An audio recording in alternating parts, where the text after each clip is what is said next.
الشیطان اللعین الرجیم بسم اللہ الرحمن الرحیم الحمد لأہلہ والصلاة علی اہلہا ما بعد فقد قال اللہ تبارک و تعالی فی کتابہ المجید وفرقانہ الحمید وَهُوَ أَصْدَقُ الْقَائِلِينَ وَقَوْلُهُ الْحَقُّ اتل ما اوحی الیک من الکتاب واقم الصلاۃ ان الصلاۃ تنہی عن الفحشاء والمنکر ولذکر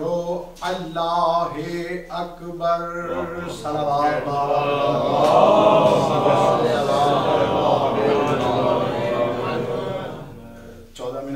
بسم اللہ 7 منٹ فضائل آل محمد ہوں گے، 7 منٹ میں مسائل کی کوشش کروں گا، زیادہ طویل نہیں، اس لیے میں نے آیت وہ چنی ہے کہ ایک حدیث کی ذیل میں اس کو میں تمام کروں۔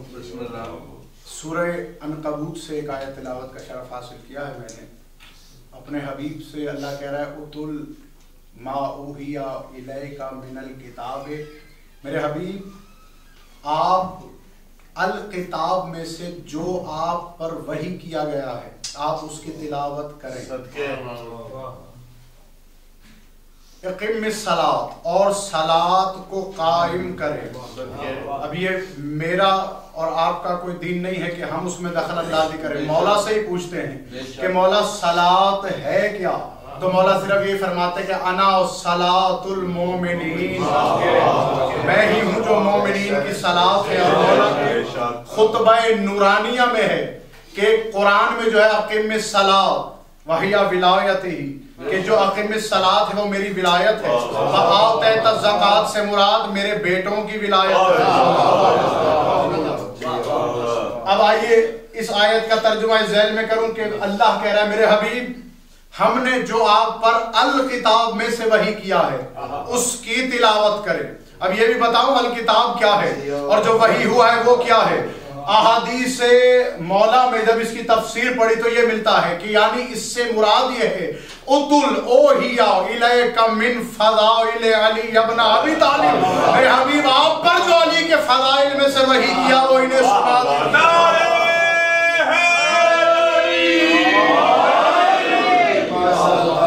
جو آپ پر وحی ہوا ہے علی کے فضائل میں سے اس کی تلاوت کریں۔ اب میں کیا کروں، زمانہ قرآن صامت کے پڑھنے کو تلاوت کہتا ہے اور جب علی قرآن ناطق کے فضائل بیان ہوں اللہ اسے تلاوت کہتا ہے۔ میں جس معیار میں ہوں میں بتاؤں کیوں میں خوش ہو رہا ہوں، اس لیے کہ جس قرآن کو تم پڑھتے ہو وہ تلاوت اللہ کی نظر میں ہے، اور جس قرآن کو رسول پڑھے وہ تلاوت اللہ کی نظر میں ہے۔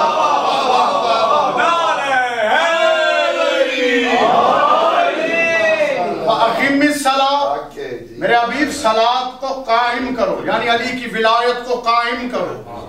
اور قرآن میں اگر میں گنوانے بیٹھوں کتنے مقام پر حکم ہوا ہے کہ علی کی ولایت پہنچا تو مجلس ختم ہو جائے گی، رات ختم ہو جائے گی، آیت اور حدیث ختم نہیں ہوتی۔ پھر آگے آیت جاری ہوئی ان الصلاۃ تنہی عن الفحشاء والمنکر۔ آپ سمجھ جائیے گا کیونکہ ویڈیو ہو رہی ہے۔ بسم اللہ بسم اللہ۔ ہمارا کام اپنی وجہ سے دوسرے مومنین کو پریشان کرنا نہیں ہے کہ ہماری طرف سے پریشان ہو، اشارے سے سمجھ جانا۔ اللہ کہہ رہا ہے میرے حبیب یہ جو صلاۃ ہے نا یہ تنہا، یہ روکتی ہے فحشاء سے اور منکر سے۔ اب فحش آپ سمجھتے ہیں کسے کہتے ہیں، منکر بھی آپ سمجھتے ہیں کسے کہتے ہیں، لیکن جب مولا سے پوچھا کہ مولا وہ کیا شے ہے، کیا یہ نماز اقامت والی، رکوع والی، سجدے والی، کیا یہ روکتی ہے فحشاء و منکر سے؟ فرمایا اس کا مطلب یہ نہیں جو ترجمہ ناس بھی کرتے پھرتے ہیں، تو مولا پھر کیا ہے؟ فرمایا یہاں صلاۃ سے مراد علی ہے، فحشاء و منکر سے اول اور دویم مراد ہے۔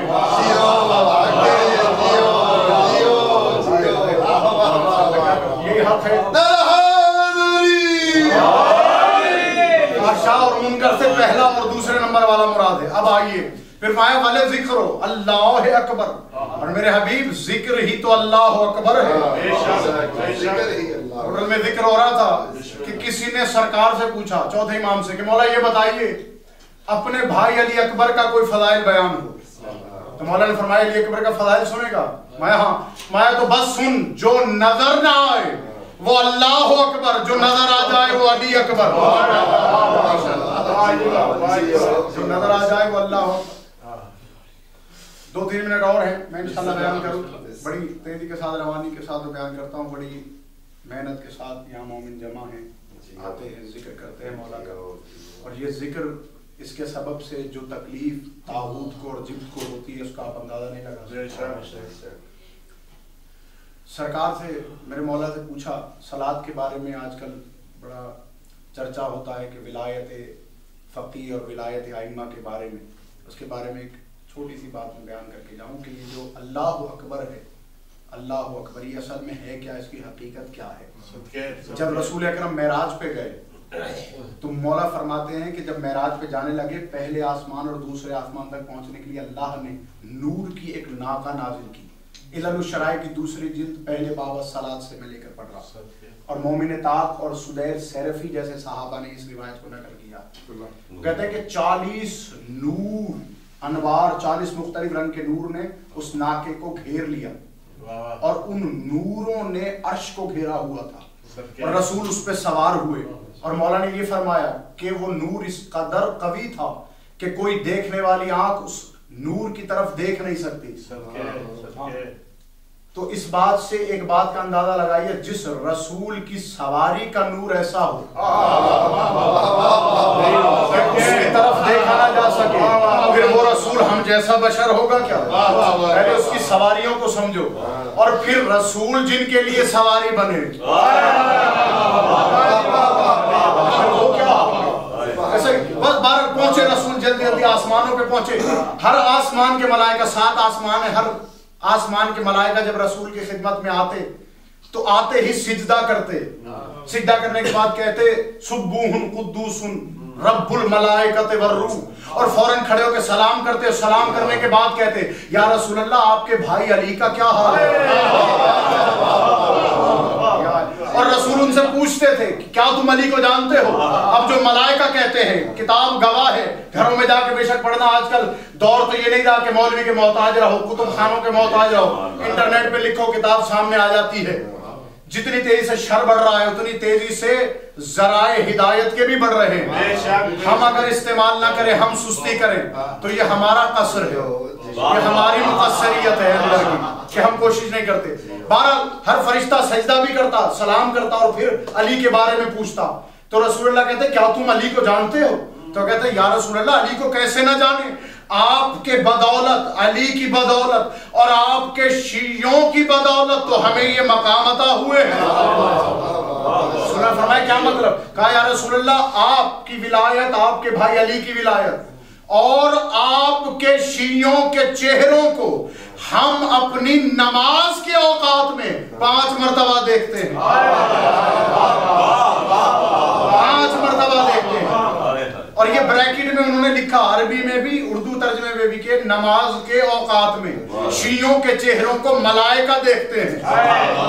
اب میرا سوال ہے مولوی سے کہ جو کہتا ہے علی کا نام آنے سے باطل ہو جاتی ہے, بھائی اللہ کے ملائکہ کی نماز علی کے شیعوں کے چہروں کے آنے سے باطل نہیں ہوتی, ان کے امیر کے آنے سے باطل کیسے ہوتا ہے؟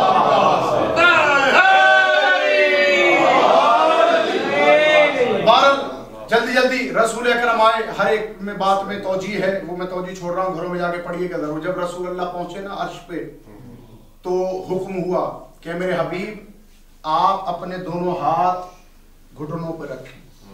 جب رسول اللہ نے دونوں ہاتھ گھٹنوں پہ رکھے تو الہام ہوا کہ اوپر کی طرف دیکھو. جب رسول نے اوپر دیکھا تو رسول اللہ فرماتے ہیں وہ عظمت نظر آئی, وہ عظمت نظر آئی. رسول کے الفاظ ہیں میرے نہیں, اب رسول ہی جانے کہ وہ غشی کا عالم کیا ہوگا. رسول اللہ فرماتے ہیں میں عالم غش میں چلا گیا. جیسے ہی عالم غش میں گیا تو مجھ پر الہام ہوا تو میں نے پڑھا سبحان ربی العظیم و بحمدہ 7 مرتبہ پڑھا. جب 7ویں مرتبہ پڑھا تو فرماتے ہیں مجھے غش سے افاقہ ہوا. پھر جو میں نے اوپر دیکھا تو اتنی علو اور وہ شے نظر آئی کہ میں دونوں ہاتھوں سمیت اور سر سمیت سجدے میں گر گیا. سجدے میں گر گیا. جب گرا تو پھر مجھے الہام ہوا تو میں نے پڑھا سبحان ربی الاعلی و بحمدہ. جب 7 دفعہ پڑھ لیا، 7 دفعہ پڑھا، پھر اٹھا، پھر دیکھا، پھر وہی کیفیت ہوئی، پھر سجدے میں گیا. یہ ساری صلاۃ کی علل بتائی ہے رسول اللہ نے کہ صلاۃ ہم جو پڑھتے ہیں رکوع میں جانا، سجدے میں جانا، یہ کیوں ہے؟ اس لیے کہ اللہ نے جب اپنے حبیب کو اس عالم میں دیکھا تو یہ ادا اتنی پسند آئی کہ اسی کو صلاۃ قرار دے جو ہے اسی کو صلاۃ. اور پھر آتے وقت کہا کہ دیکھو میرے حبیب اس کو میں فرض قرار دے رہا ہوں آپ کی امت پر. پالنے والے فرض کیوں قرار دے رہا ہے میرے حبیب؟ اس لیے آدم سے عیسیٰ تک جو نبی بھی آیا اس کے جانے کے بعد اس کا ذکر مٹ گیا، لیکن میں یہ چاہتا ہوں کہ دن میں 5 مرتبہ تیری امت یہ عمل کرے تاکہ میرے نام کے ساتھ تیرا ذکر بھی ہمیشہ قائم رہے، میرا ذکر ہمیشہ قائم رہے.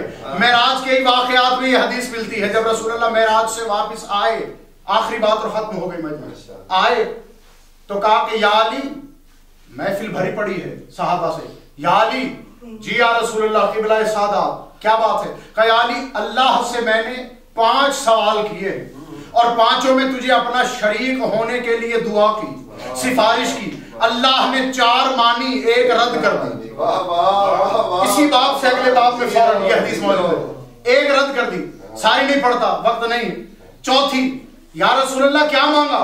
وہ مولوی جو کہتا ہے رسول کے بعد علی کا نام آئے باطل ہو جاتی ہے، اس کا گریبان پکڑ کے یہ حدیث سنانا اور کہنا رسول نے کہا اے علی میں نے اللہ سے کہا جہاں بھی میری امت میرا ذکر کرے میری امت پہ واجب و لازم کر کہ علی کا ذکر بھی ساتھ کرے.